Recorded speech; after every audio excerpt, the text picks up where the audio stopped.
Here we go!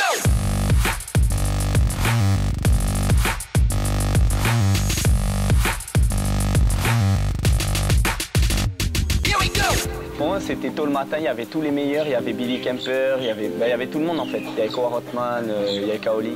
Je me demandais quelle taille ça faisait parce que j'arrivais pas à réaliser, je pense.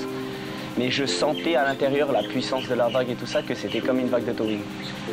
Et j'ai attrapé mon rail et puis le foam ball, ça m'a recouvert et j'ai rien vu pendant une seconde et demie ou deux. Mais en réalité, quand tu le vides, tu as l'impression que pendant 4 secondes, tu vois rien. Et c'est vraiment intense, vu que l'adrénaline, ça fait ralentir le temps en fait. Quand tu surfes ces vagues, tu as l'impression que c'est au ralenti.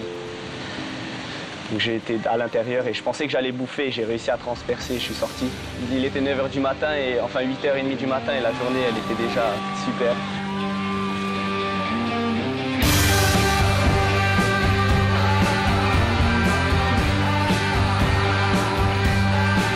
Incontestablement l'un des surfeurs les plus affûtés du moment sur la lèvre du monstre, Amy Césaire-Max s'est taillé la part du lion en 2022 en brillant dès la méga houle des 20 et 21 avril.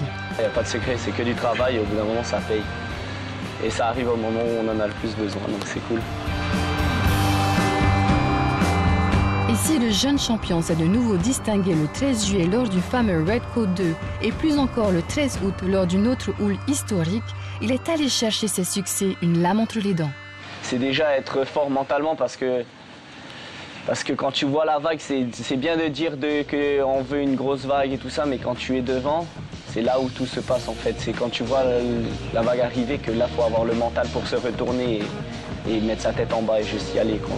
Et il faut vraiment... C'est vraiment mettre le cerveau à côté et juste y aller et après tu... Voilà. Mais ouais, c'est beaucoup de travail aussi. Beaucoup d'entraînement.